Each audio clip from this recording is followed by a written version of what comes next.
Can we put our hands together as we welcome His Excellency, Mr. Peter Obi. Welcome, sir. Welcome to Manchester. We've been on the road for 5 hours. Unfortunately for me, when I'm driving and I'm walking or typing in the car, when I get to the next place, I feel a bit dizzy. Just like so. For me, and we're going to drive 5 hours to go back. Because we must go back this night. I have a function first thing tomorrow morning. So for me, why did I say this? It is important that for all of you, the reason why you left what you're doing this evening to come here is for us to interact and talk about Nigeria. Yes. If it's picture, I'm willing to take picture and go home. It's easier for me. But I believe that we are here. The job of a leader is to listen and learn. Yes. Your job is to listen and say, what is this man actually talking about? We allow ourselves to be distracted. The reason why I came to Manchester, I'm sure this is the first time anybody contesting president of Nigeria is coming to Manchester. Yes. Let's put our hands together. It's a movement. Because I want to explain to you what I think is the problem, and what I think is the solution, and what I think, and I want you to ask questions. From your questions, I will learn, I will take notes, and I will understand what the Nigerian people are talking. When I decided to get into this job, Your Excellency, our own presidential candidate, the man of the moment, the game changer in the political atmosphere in Nigeria, the man of the people. No, I want to stand. Okay, please sit down, please. Please sit down.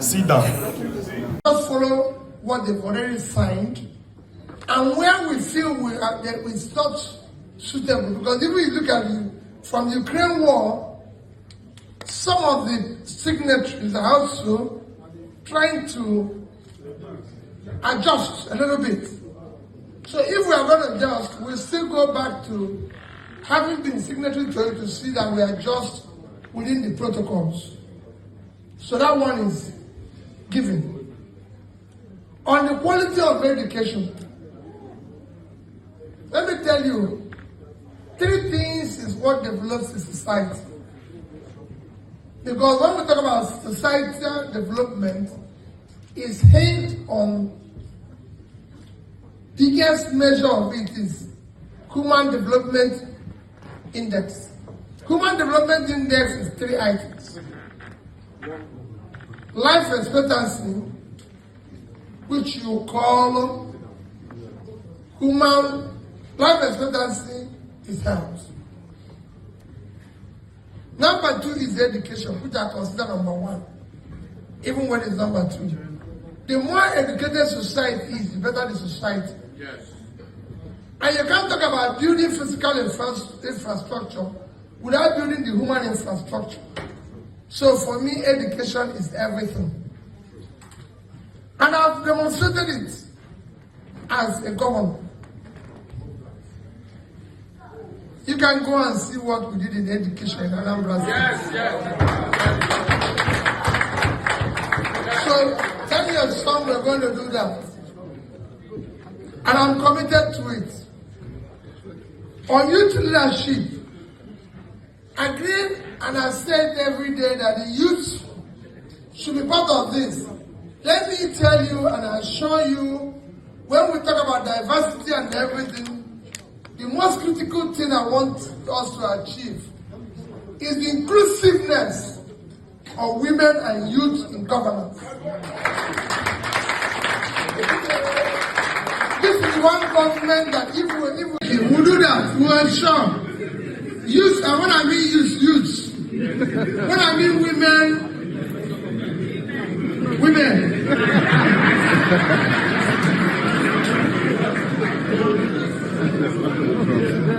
So family development, let me tell you, if you ensure free and If you stop transactional government, our commitment is to have purposeful leadership that will be less transactional. By the time we deal with all this process and make government less attractive, I have free and fair election, I can assure you, sustaining your policies and everything becomes easy. Let me give you an example. In Manchester here, if there's a road that they say is one way, will any of you drive on it? No. Problem. Let me tell you, it's not only police that will stop you. The people will refuse. So, when you talk about sustainability of what you do, it's also about the people. If you elect a councillor, a council chairman, if you elect somebody today, mayor of Manchester, tomorrow, he buys a new house, you know what will happen? Go in jail. No. Taxman, house of investigation will start to know where he got the money. If there's any prime minister of the UK today and tomorrow you buy a house, everybody will come after you. In Nigeria, it's the opposite. We celebrate him. Assets we have today, the greatest one asset we have today are the youth. The reason why one of the main reasons we're having in Nigeria is that the energy, we have not unleashed the energy and talent of the youth. We have not unleashed the talent and the energy of the youth. So we have allowed this enterprise to be managed and run by people, some of whom have since passed their destination. It has to stop. We need to unleash that energy. We have talented youth, we have talented everything. There's things you cannot do.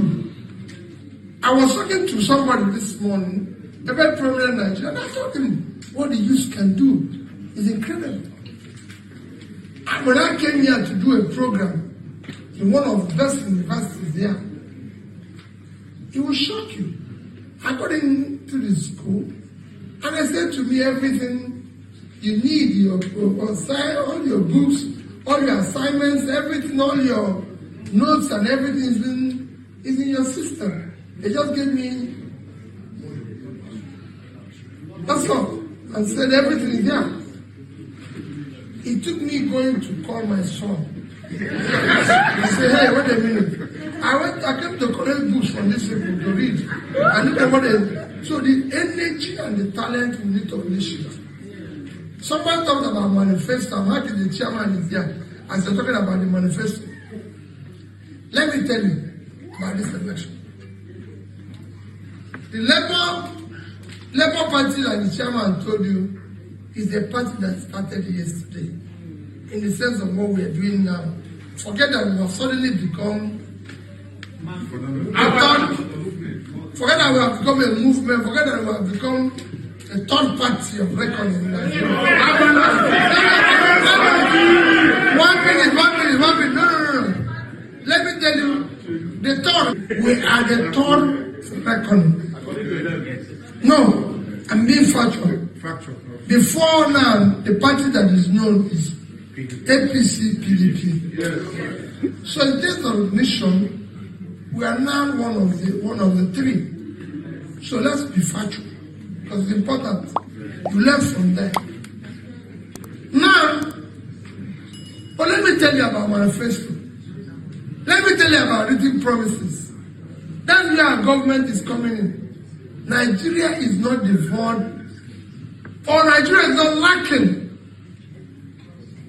in manifestos of people in the past. In fact, let me tell you, if you decide to look at manifestos of politicians, presidential candidates in Nigeria, the least can fulfill this form. If we decide to look at little policies, documented ideas in Nigeria, they will fill this form. What is lacking is two things. Number one is that the weakness of the institution to be able to deliver this and the political will. And number three, when we are going to tell you, remember what I said, all of us, some even speak better English. Some will even qualify themselves more than Peter. All of us are going to come with sweet talks, promising something that is fantastic. What this election is all about is about who can we trust that what he's saying he will do.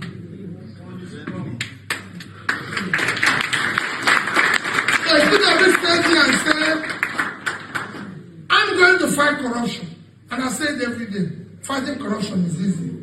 I'm going to fight corruption. People have asked me how. They say, don't Peter be a spokesperson. When people campaign here, they come through spokesperson. No. You know Obama because Obama was talking to the people. You know his trust because when it comes to campaign, he will talk to you. In Nigeria, the presidential candidate has a spokesperson who is talking to the person. Why is he talking to two people? He should come and tell us what he's doing. And here in Manchester, let people come to Manchester and talk to you people. Let them not send agents tomorrow and you listen to them. And they do prefer. You organize this. That's what it should be. I didn't call it a 5-star hotel and give you buffet because I'm not stealing anybody's money. So when somebody said I'm going to do this, and I challenge people, I've not been governor and left office 9 years ago. When I started being governor was 2006. Because of my difficulties in starting being governor, I quarreled with everybody. As you know, quarreled with everybody from House of Assembly to teachers in school, schools were shut down, to hospitals, doctors were on strike, everybody, because I was trying to bring a change. If you bring a change, there will be a problem with everybody. Because everybody lives on the old order. When they understood what I was doing, of course you know I was removed from office twice. I was impeached. Because nobody understood what this man was coming to do. But I started implementing MDG. Nigeria was a signatory to MDG in year 2000. It was MDG that allowed China to pull 409 million people out of poverty. Nigeria threw people into poverty within the same period. But I started implementing MDG in 2008. 7 years after it started, by the time they finished in 2015, Anambra was number one. Because we were number one in education. We were number one in health. And I can go, we did very well in terms of development. As at that time, we had the best road network, the ministry. I didn't borrow 1 penny from any bank. Yes.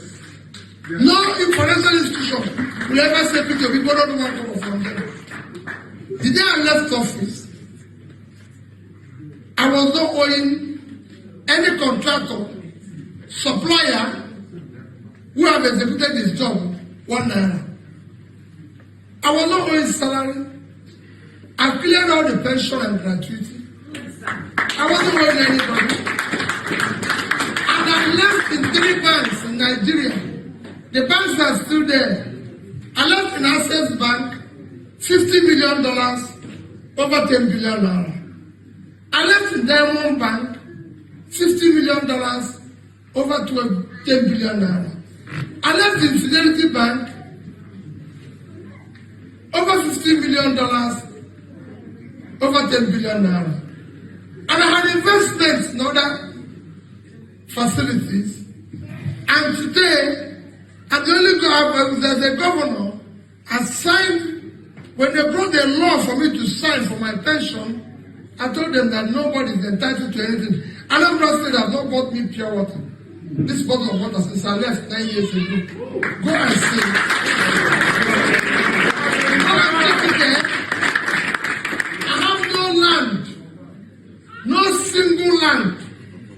Will you see that allocated to me directly and directly by Anambra, and I signed over 10,000 COOs for that people.